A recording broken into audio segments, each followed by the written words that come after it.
ನೋಡಿ ಇಲ್ಲ ಸ್ವಲ್ಪ ಹಿಂದ್ಗಡೆ ಬೋರ್ಡ್ ಎಲ್ಲ ಹೋಗ್ಬಿಟ್ಟಿದೆ, ಕಾಗೆಗಳೆಲ್ಲ ಅಣ್ಣ ಮಧ್ಯೆ ರೋಡಲ್ಲಿ ನಿಲ್ಸ್ಕೊಂಡು ಎಣ್ಣೆ ಹೊಡಿತಾರೆ.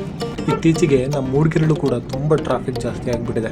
ನನ್ನ ಫ್ರೆಂಡು ಒಬ್ಬ ಬಿದ್ದು ವೇಟ್ ಮಾಡ್ಕೊಬಿಟ್ಟಿದ್ದಾನೆ ರಾತ್ರಿ. ಸೊ ಅವನ್ನ ನೋಡೋಣ ಅಂತ ಅವ್ರ ಮನೆಗೆ ಹೋಗ್ತಾ ಇದ್ದೀವಿ. ನಿಮಗೆ ಕುವೆಂಪು ಅವ್ರ ಮಗ ಇದ್ರಲ್ಲ, ಅವ್ರ ತೇಜಸ್ವಿ ಅವರು, ಅವ್ರ ಮನೆ ತೋರಿಸ್ತೀನಿ ನೋಡಿ. ಇದೆ ಅವ್ರ ಮನೆಗೆ ಹೋಗೋ ದಾರಿ, ಇದೆ ಅವ್ರ ಮನೆಗೆ ಇಟ್ಟು.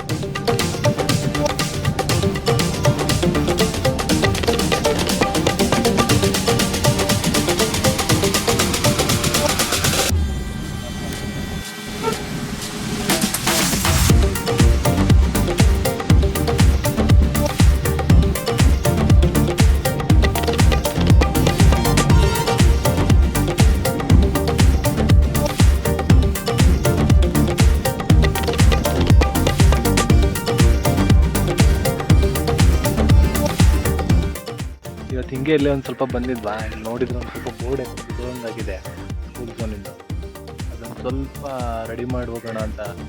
ನಿಮಗೆ ನಾವು ಈ ಥರ ಯಾಕೆ ಕ್ಲೀನ್ ಮಾಡ್ತಾ ಇರೋದು ಅಂತ ಆಮೇಲೆ ಹೇಳ್ತೀನಿ, ಬನ್ನಿ.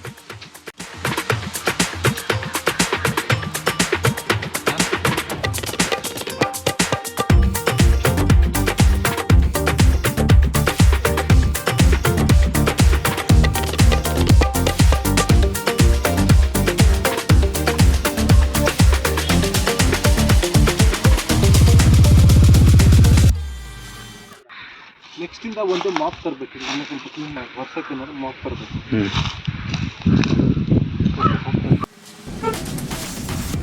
ಇಲ್ಲಿ ನೋಡಿ ಒಬ್ಬ ಕುಡ್ಕ ಎಣ್ಣೆ ತಗೊಂಡು ರೋಡಲ್ಲೇ ನಿಂತಿಯಾನೆ. ಮೊನ್ನೆ ನನ್ನ ಫ್ರೆಂಡು ಬೇರೆ ಊರಿಗೆ ಹೋಗಿದ್ದ, ಅಲ್ಲಿ ಟರ್ನಲ್ಲಿ ಸ್ಕೂಲ್ ಮಕ್ಕಳು ಅಡ್ಡ ಬಂದರು ಅಂತೇಳಿ ಬ್ರೇಕ್ ಹೊಡೆದು ಬಿದ್ದುಬಿಟ್ಟಿದ್ದಾನೆ.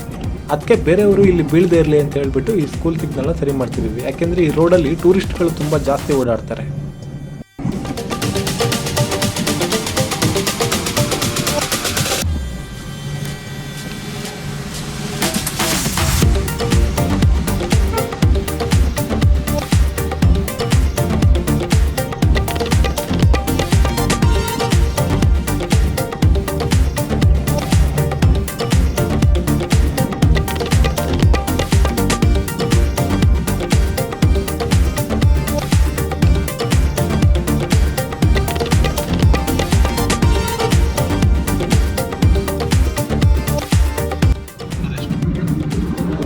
ಆಮೇಲೆ ಇಲ್ಲಿ ಆನೆಗಳು ಮತ್ತೆ ಕಟಿ ಭಯಂಕರ ಇದಾವೆ, ರೋಡಿಗೆ ಅಡ್ಡಾಡಿಸ್ತೀವಿ.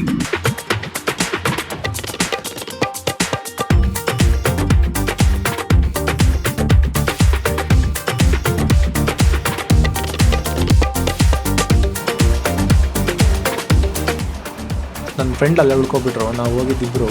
ಅವರು ನಾಳೆ ಬೆಳಗ್ಗೆ ಬರ್ತಾರಂತೆ. ಸೊ ನಾನು ಅಲ್ಲಿ ಉಳ್ಕೊಳಕ್ಕಾಗಲ್ಲ, ಯಾಕೆಂದರೆ ನಾಳೆ ಬೆಳಗ್ಗೆ ನನಗೆ ಕೆಲಸ ಇದೆ.